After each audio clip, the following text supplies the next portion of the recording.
question is, should we be eating broccoli? I know there's a lot of talk to avoid broccoli, to avoid cauliflower, because these things are harmful. Whenever we dealing with many food items, there's always pros and cons to all these foods.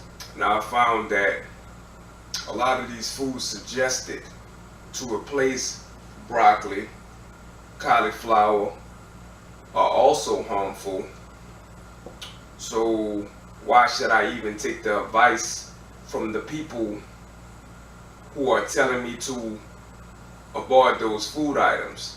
So we must do research for ourselves. I'm not here to tell you how to think, but I will give you the information you need to make a conscious, logical decision on whether you should eat broccoli or not. So from my findings about the benefits of broccoli, I'll also discuss the cons of broccoli. So then we get into broccoli being a hybrid, man-made, avoid man-made vegetables. When you get a lot of these foods, whether they're organic produce you buy them at the store, farmer's market, you're getting something that's not even growing in its natural habitat. It's not walking through a forest where cucumbers grow and you grab the cucumber off the vine in the wild. That's natural.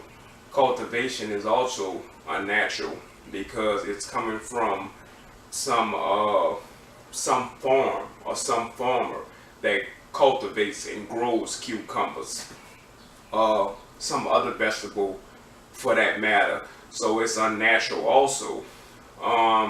Hybrids does not mean necessarily bad. Nature also creates hybrids, and hybrids have been proven to be beneficial, and it's very different from GMO.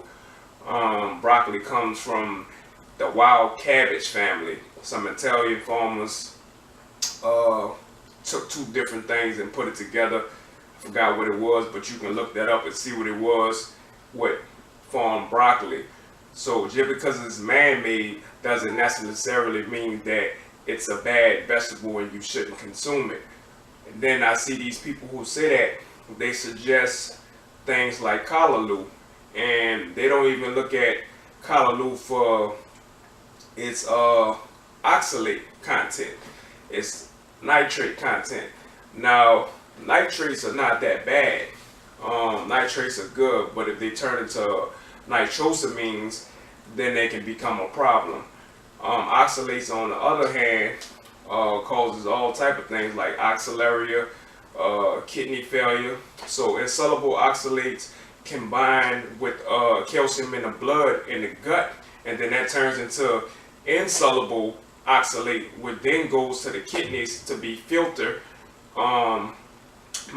Which goes to the kidneys to be filtered, and then that turns into insoluble oxalate, which causes kidney nephrosis. So oxalates and callaloo, that's a problem. Now we have the other problem with broccoli, having goitrogenic compounds. And I read several studies on this. Most cruciferous vegetables have goitrogenic compounds. Does it necessarily cause a thyroid problem? No. Most of these studies concluded that people, when vegetables contributed to a thyroid problem, the person already had a mild or severe iodine deficiency going on. You know what I'm saying? So if your iodine is not where it's supposed to be, then yes, you may want to avoid cruciferous vegetables. Your thyroid gland itself produces iodine, T3 and T4. Another thing for that, some of these people suggest iodine intake. They suggest kelp. kelp, even a quarter gram of kelp is too much iodine. And too much iodine is also a problem. It can make the thyroid gland malfunction. And you know, all thyroid problems eventually lead to thyroid cancer. I've also found studies where cruciferous vegetables had a protective effect on the thyroid gland when you consume them. So while we're talking about the protective effects of broccoli, we must talk about the protective effects of it protecting you from environmental pollutions like dioxins. Dioxins in 90% of your food supply. I think it's mostly found in seafood, but it's also found in fruits and vegetables. Broccoli has it blocks that with the AH receptor, and I'll talk a little about the AH receptor later in this video. Detoxification is very popular right now, and that's a good thing, good regimen to have in your health program, because you need to detoxify to be healthy. However, a lot of ways we go about detoxifying our body is very unhealthy and is very toxic. Broccoli is good for detoxification because it helps the liver detoxify. The liver has the phase 2 enzyme. So detoxification enzymes, they protect cells from xenobiotics and endogenous toxins. Deficiency in the phase 2 enzyme activity push you at risk for colon cancer. So sulforaphane in broccoli activates that phase 2 enzyme in the liver. And the liver itself is the largest organ in the body. It's definitely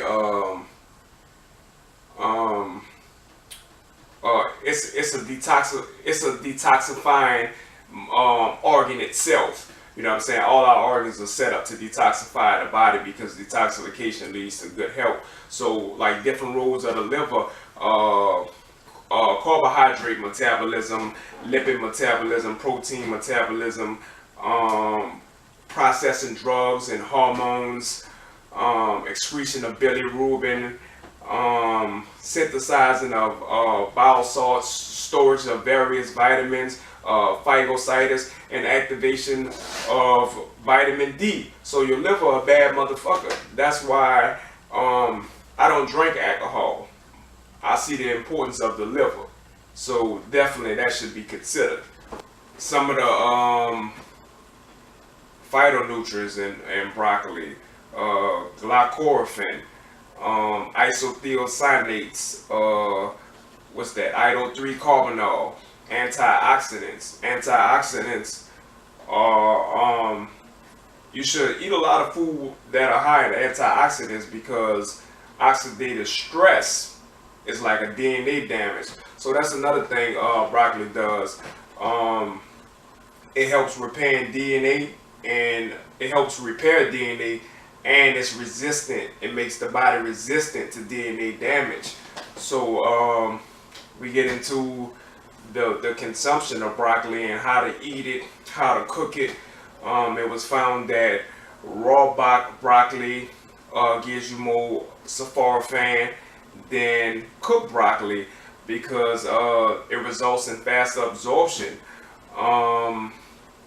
Basically, to get sulforaphane though, you can't just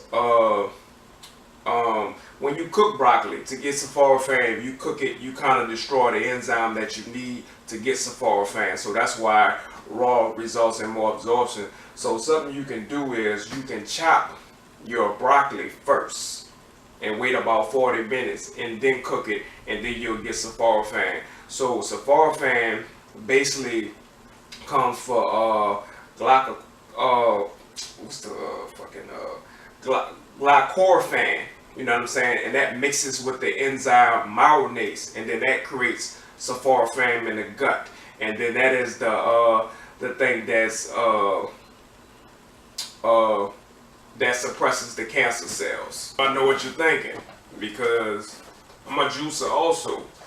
you thinking about juicing broccoli, I don't think it's a good idea to juice broccoli due to the hepatocytes in the liver. It can lead to hepatotoxicity because when you juice broccoli, instead of eating a bunch or two that day with a meal, you're juicing, you might have 3 cups. They may be 18 to 30 servings of broccoli. Let's say you got conventional broccoli with all those pesticides, since it's sprayed. Then you have a large amount of pesticide toxins in your body. So that can lead to hepatotoxicity. So I don't think you should be juicing broccoli. So another good thing broccoli is good for is if your mom, your sister, any type of female is dealing with breast cancer,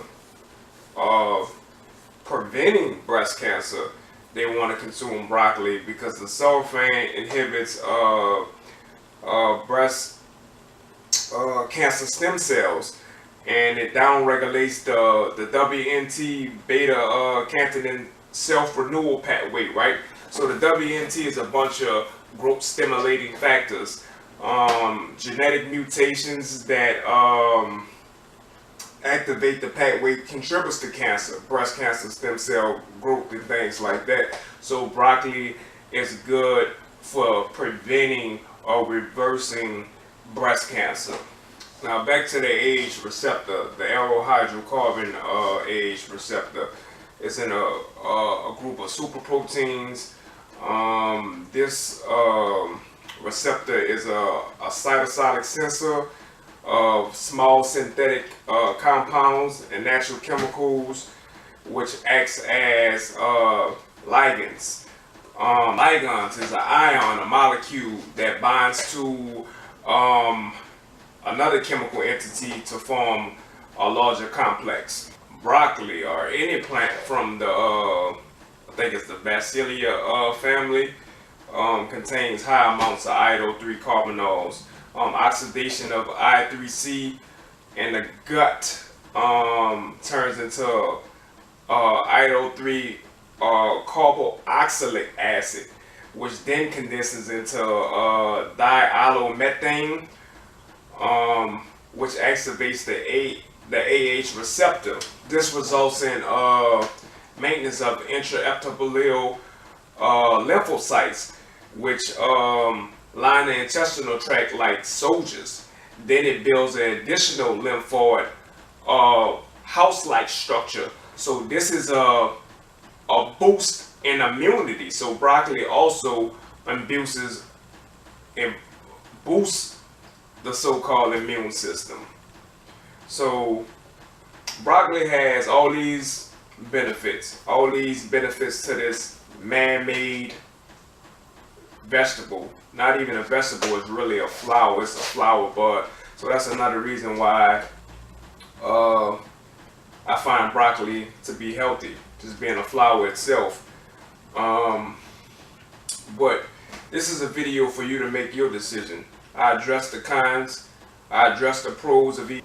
So for more information on which way your health journey should go, I have a book, Threpsology for Vegan Improvement. It's available on the website, healthpanaceas.com, and is also available on Amazon. I buy books by reviews. I read the reviews. You can go check the reviews on this book and see what people are saying about it. You don't have to be a vegan to benefit from the information in this book.